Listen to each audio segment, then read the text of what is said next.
പുറപ്പാട് അധ്യായം 22. ഒരുത്തൻ ഒരു കാളയെയോ ഒരാടിനെയോ മോഷ്ടിച്ച് അറുക്കുകയാകട്ടെ വിൽക്കുകയാകട്ടെ ചെയ്താൽ അവൻ ഒരു കാളയ്ക്ക് 5 കാളയെയും ഒരാടിന് 4 ആടിനെയും പകരം കൊടുക്കണം. കള്ളൻ വീട് മുറിക്കുമ്പോൾ പിടിക്കപ്പെട്ട് അടികൊണ്ട് മരിച്ചു പോയാൽ അവനെ സംബന്ധിച്ച് രക്തപാതകം ഇല്ല.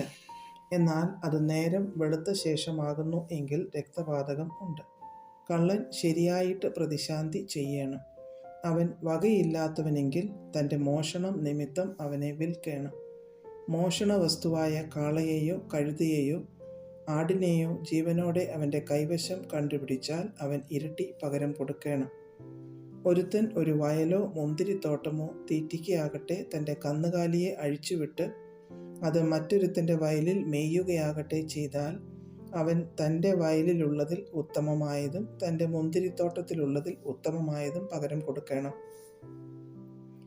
തീ വീണ് കാട് കത്തിയിട്ട് കറ്റക്കൂട്ടമോ വിളവോ നിലമോ വെന്തുപോയെങ്കിൽ തീ കത്തിച്ചവൻ പകരം കൊടുക്കണം.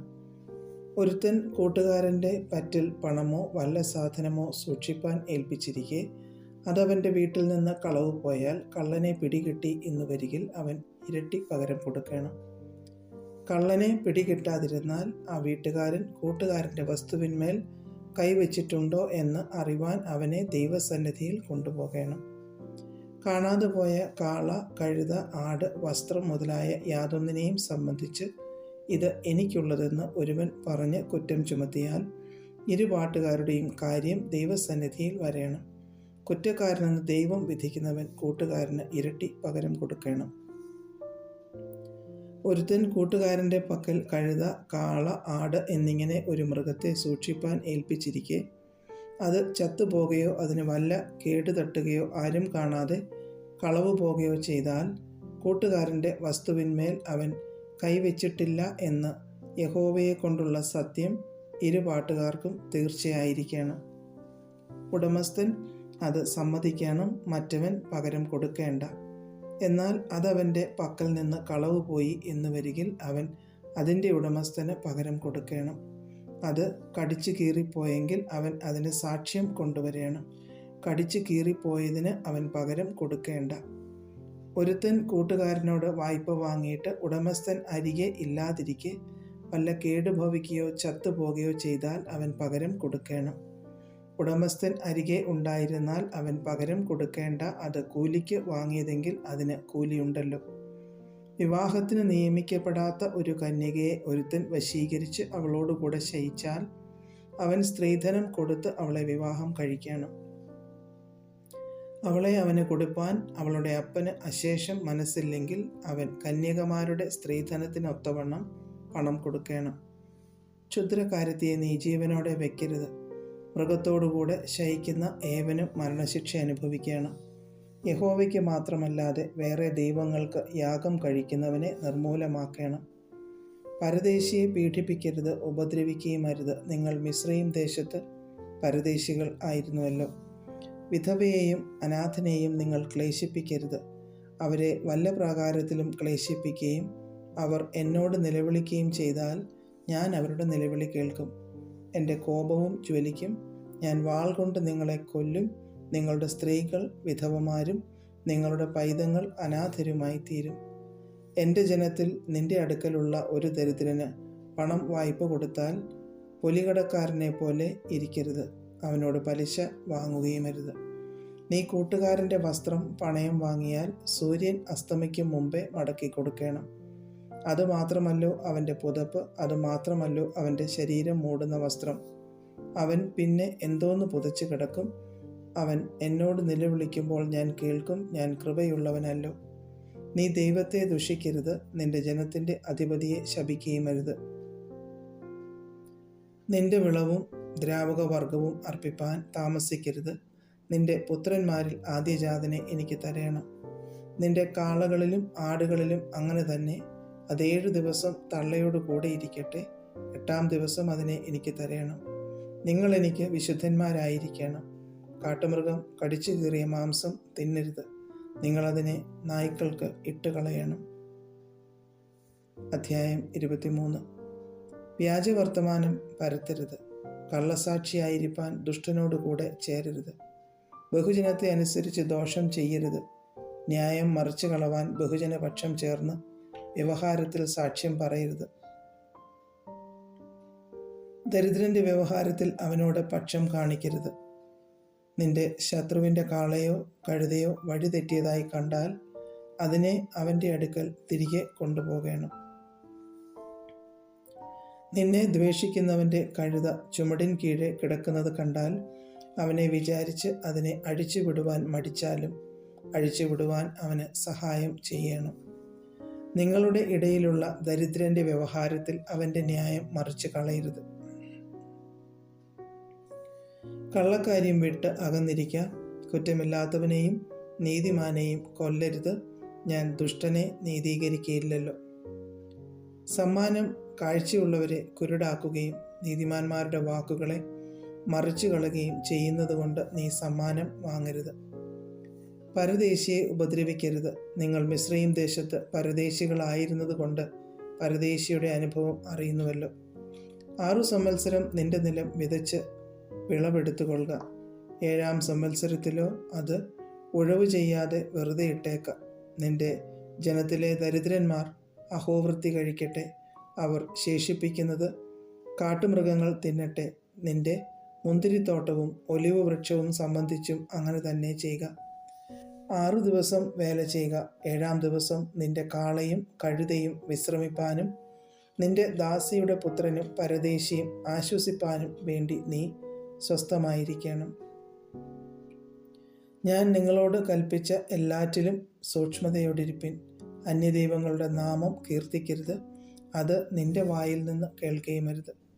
സംവത്സരത്തിൽ 3 പ്രാവശ്യം എനിക്ക് ഉത്സവം ആചരിക്കണം. പുളിപ്പില്ലാത്ത അപ്പത്തിൻ്റെ ഉത്സവം ആചരിക്കണം. ഞാൻ നിന്നോട് കൽപ്പിച്ചതുപോലെ ആബീബ് മാസത്തിൽ നിശ്ചയിച്ച സമയത്ത് 7 ദിവസം പുളിപ്പില്ലാത്തപ്പം തിന്നുക. അന്നല്ലോ നീ മിസ്രയീമിൽ നിന്ന് പുറപ്പെട്ടു പോന്നത്. എന്നാൽ വെറും കൈയോടെ നിങ്ങൾ എൻ്റെ മുമ്പാകെ വരരുത്. വയലിൽ വിതച്ച വിതയുടെ ആദ്യ ഫലമെടുക്കുന്ന കൊയ്ത്തു പെരുന്നാളും ആണ്ടറുതിയിൽ വയലിൽ നിന്ന് നിന്റെ വേലയുടെ ഫലം കൂട്ടിത്തീരുമ്പോൾ കായ്കനി പെരുന്നാളും ആചരിക്കണം. സംവത്സരത്തിൽ 3 പ്രാവശ്യം നിന്റെ ആണുങ്ങൾ എല്ലാം കർത്താവായ യഹോവയുടെ മുൻപാകെ വരേണം. എൻ്റെ യാഗരക്തം പുളിപ്പുള്ള അപ്പത്തോടു കൂടെ അർപ്പിക്കരുത്. എൻ്റെ യാഗമേധസ് ഉഷകാലം വരെ ഇരിക്കുകയുമരുത്. നിന്റെ ഭൂമിയുടെ ആദ്യ വിളവുകളിലെ പ്രഥമ ഫലം നിന്റെ ദൈവമായ യഹോവയുടെ ആലയത്തിൽ കൊണ്ടുവരേണം. ആട്ടിൻകുട്ടിയെ തള്ളയുടെ പാലിൽ പാകം ചെയ്യരുത്. ഇതാ വഴിയിൽ നിന്നെ കാക്കേണ്ടതിനും ഞാൻ നിയമിച്ചിരിക്കുന്ന സ്ഥലത്തേക്ക് നിന്നെ കൊണ്ടുപോകേണ്ടതിനും ഞാനൊരു ദൂതനെ നിന്റെ മുമ്പിൽ അയക്കുന്നു. നീ അവനെ ശ്രദ്ധിച്ച് അവൻ്റെ വാക്ക് കേൾക്കണം. അവനോട് വിഘടിക്കരുത്. അവൻ നിങ്ങളുടെ അതിക്രമങ്ങളെ ക്ഷമിക്കുകയില്ല. എൻ്റെ നാമം അവനിലുണ്ട്. എന്നാൽ നീ അവൻ്റെ വാക്ക് ശ്രദ്ധയോടെ കേട്ട് ഞാൻ കൽപ്പിക്കുന്നതൊക്കെയും ചെയ്താൽ നിന്നെ പകയ്ക്കുന്നവരെ ഞാൻ പകയ്ക്കും, നിന്നെ ഞെരുക്കുന്നവരെ ഞാൻ ഞെരുക്കും. എൻ്റെ ദൂതൻ നിനക്ക് മുമ്പായി നടന്ന് നിന്നെ അമോര്യർ, ഹിത്യർ, പെരിസ്യർ, കനാന്യർ, ഹിവ്യർ, യെബൂസ്യർ എന്നിവരുടെ ദേശത്തേക്ക് കൊണ്ടുപോകും. അവരെ ഞാൻ നിർമൂലമാക്കും. അവരുടെ ദേവന്മാരെ നമസ്കരിക്കരുത്, അവയെ സേവിക്കരുത്. അവരുടെ പ്രവൃത്തികൾ പോലെ പ്രവർത്തിക്കരുത്. അവരെ അശേഷം നശിപ്പിച്ച് അവരുടെ വിഗ്രഹങ്ങളെ തകർത്ത് കളയണം. നിങ്ങളുടെ ദൈവമായ യഹോവയെ തന്നെ സേവിപ്പീൻ. എന്നാൽ അവൻ നിന്റെ അപ്പത്തെയും വെള്ളത്തെയും അനുഗ്രഹിക്കും. ഞാൻ രോഗങ്ങളെ നിന്റെ നടുവിൽ നിന്ന് അകറ്റിക്കളയും. ഗർഭം അലസുന്നവളും മച്ചിയും നിന്റെ ദേശത്തുണ്ടാകയില്ല. നിന്റെ ആയുഷ്കാലം ഞാൻ പൂർത്തിയാക്കും. എൻ്റെ ഭീതിയെ ഞാൻ നിന്റെ മുമ്പിൽ അയച്ചു. നീ ചെല്ലുന്നിടത്തുള്ള ജാതികളെ ഒക്കെയും അമ്പരിപ്പിക്കുകയും നിന്റെ സകല ശത്രുക്കളെയും നിന്റെ മുമ്പിൽ നിന്ന് ഓടിക്കുകയും ചെയ്യും. നിന്റെ മുമ്പിൽ നിന്ന് ഹിവ്യനെയും കനാന്യനെയും ഹിത്തിനെയും ഓടിച്ചു കളവാൻ ഞാൻ നിനക്ക് മുമ്പായി കടന്നലിനെ അയക്കും. ദേശം ശൂന്യമാകാതെയും കാട്ടുമൃഗം നിനക്ക് ബാധയായി പെരുകാതെയും ഇരിപ്പാൻ ഞാൻ അവരെ ഒരു സംവത്സരത്തിനകത്ത് നിന്റെ മുമ്പിൽ നിന്ന് ഓടിച്ചു കളകയില്ല. നീ സന്താന സമ്പന്നമായി ദേശം അടക്കുന്നതുവരെ ഞാൻ അവരെ കുറേശ്ശെ കുറേശ്ശെ നിന്റെ മുമ്പിൽ നിന്ന് ഓടിച്ചു കളയും. ഞാൻ നിന്റെ ദേശം ചെങ്കടൽ തുടങ്ങി ഫെലിസ്ത്യരുടെ കടൽ വരെയും മരുഭൂമി തുടങ്ങി നദി വരെയും ആക്കും. ദേശത്തിലെ നിവാസികളെ നിങ്ങളുടെ കയ്യിൽ ഏൽപ്പിക്കും. നീ അവരെ നിന്റെ മുമ്പിൽ നിന്ന് ഓടിച്ചു കളയണം. അവരോടെങ്കിലും അവരുടെ ദേവന്മാരോടെങ്കിലും നീ ഉടമ്പടി ചെയ്യരുത്. നീ എന്നോട് പാപം ചെയ്യുവാൻ അവർ ഹേതുവായി തീരാതിരിക്കേണ്ടതിന് അവർ നിന്റെ ദേശത്ത് വസിക്കരുത്. നീ അവരുടെ ദേവന്മാരെ സേവിച്ചാൽ അത് നിനക്ക് കണിയായി തീരും. അധ്യായം 24. അവൻ പിന്നെയും മോശയോട്, നീയും അഹരോനും നാദാബും അബീഹൂവും ഇസ്രായേൽ മൂപ്പന്മാരിൽ 70 പേരും യഹോവയുടെ അടുക്കൽ കയറി വന്ന് ദൂരത്ത് നിന്ന് നമസ്കരിപ്പീൻ. മോശ മാത്രം യഹോവയ്ക്ക് അടുത്ത് വരട്ടെ, അവർ അടുത്ത് വരരുത്. ജനം അവനോടുകൂടെ കയറി വരികയും അരുത് എന്ന് കൽപ്പിച്ചു. എന്നാറെ മോശ വന്ന് യഹോവയുടെ വചനങ്ങളും ന്യായങ്ങളും എല്ലാം ജനത്തെ അറിയിച്ചു. യഹോവ കൽപ്പിച്ച സകല കാര്യങ്ങളും ഞങ്ങൾ ചെയ്യുമെന്ന് ജനമൊക്കെയും ഏകശബ്ദത്തോടെ ഉത്തരം പറഞ്ഞു. മോശ യഹോവയുടെ വചനങ്ങളൊക്കെയും എഴുതി അതികാലത്ത് എഴുന്നേറ്റ് പർവ്വതത്തിൻ്റെ അടിവാരത്ത് ഒരു യാഗപീഠവും ഇസ്രയേലിൻ്റെ 12 ഗോത്രങ്ങളുടെ സംഖ്യയ്ക്കൊത്തവണ്ണം 12 തൂണും പണിതു. പിന്നെ അവർ ഇസ്രയേൽ മക്കളിൽ ചില ബാല്യക്കാരെ അയച്ചു. അവർ ഹോമയാഗങ്ങളെ കഴിച്ചു യഹോവയ്ക്ക് സമാധാന യാഗങ്ങളായി കാളകളെയും അർപ്പിച്ചു. മോശ രക്തത്തിൽ പാതി എടുത്ത് പാത്രങ്ങളിൽ ഒഴിച്ചു, രക്തത്തിൽ പാതി യാഗപീഠത്തിന്മേൽ തളിച്ചു. അവൻ നിയമപുസ്തകം എടുത്തു ജനം കേൾക്കെ വായിച്ചു. യഹോവ കൽപ്പിച്ചതൊക്കെയും ഞങ്ങൾ അനുസരിച്ച് നടക്കുമെന്ന് അവർ പറഞ്ഞു. അപ്പോൾ മോശ രക്തമെടുത്ത് ജനത്തിന്മേൽ തളിച്ചു. ഈ സകല വചനങ്ങളും ആധാരമാക്കി യഹോവ നിങ്ങളോട് ചെയ്തിരിക്കുന്ന നിയമത്തിൻ്റെ രക്തമിതാ എന്ന് പറഞ്ഞു. അനന്തരം മോശയും അഹരോനും നാദാബും അബീഹൂവും ഇസ്രായേൽ മൂപ്പന്മാരിൽ 70 പേരും കൂടെ കയറി ചെന്നു. അവർ ഇസ്രയേലിൻ്റെ ദൈവത്തെ കണ്ടു.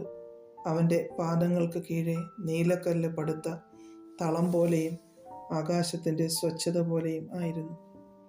ഇസ്രയേൽ മക്കളുടെ പ്രമാണികൾക്ക് തൃക്കയ്യാൽ ഒന്നും ഭവിച്ചില്ല.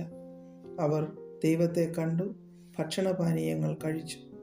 പിന്നെ യഹോവ മോശയോട്, നീ എൻ്റെ അടുക്കൽ പർവ്വതത്തിൽ കയറി വന്ന് അവിടെ ഇരിക്കാം.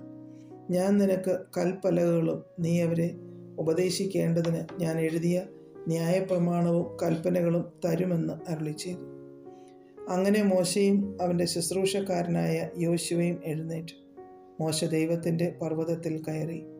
അവൻ മൂപ്പന്മാരോട്, ഞങ്ങൾ നിങ്ങളുടെ അടുക്കൽ മടങ്ങി വരുവോളം ഇവിടെ താമസിപ്പീൻ. അഹരോനും ഹൂരും നിങ്ങളോട് കൂടെയുണ്ടല്ലോ. ആർക്കെങ്കിലും വല്ല കാര്യവും ഉണ്ടായാൽ അവൻ അവരുടെ അടുക്കൽ ചെല്ലട്ടെ എന്ന് പറഞ്ഞു. അങ്ങനെ മോശ പർവ്വതത്തിൽ കയറിപ്പോയി. ഒരു മേഘം പർവ്വതത്തെ മൂടി. യഹോവയുടെ തേജസ്സും സീനായി പർവ്വതത്തിൽ ആവസിച്ചു. മേഘം 6 ദിവസം അതിനെ മൂടിയിരുന്നു. അവൻ 7-ാം ദിവസം മേഘത്തിൻ്റെ നടുവിൽ നിന്ന് മോശയെ വിളിച്ചു. യഹോവയുടെ തേജസ്സിൻ്റെ കാഴ്ച പർവ്വതത്തിൻ്റെ മുകളിൽ കത്തുന്ന തീ പോലെ ഇസ്രായേൽ മക്കൾക്ക് തോന്നി. മോശയോ മേഘത്തിൻ്റെ നടുവിൽ പർവ്വതത്തിൽ കയറി. മോശ 40 പകലും 40 രാവും പർവ്വതത്തിലായിരുന്നു.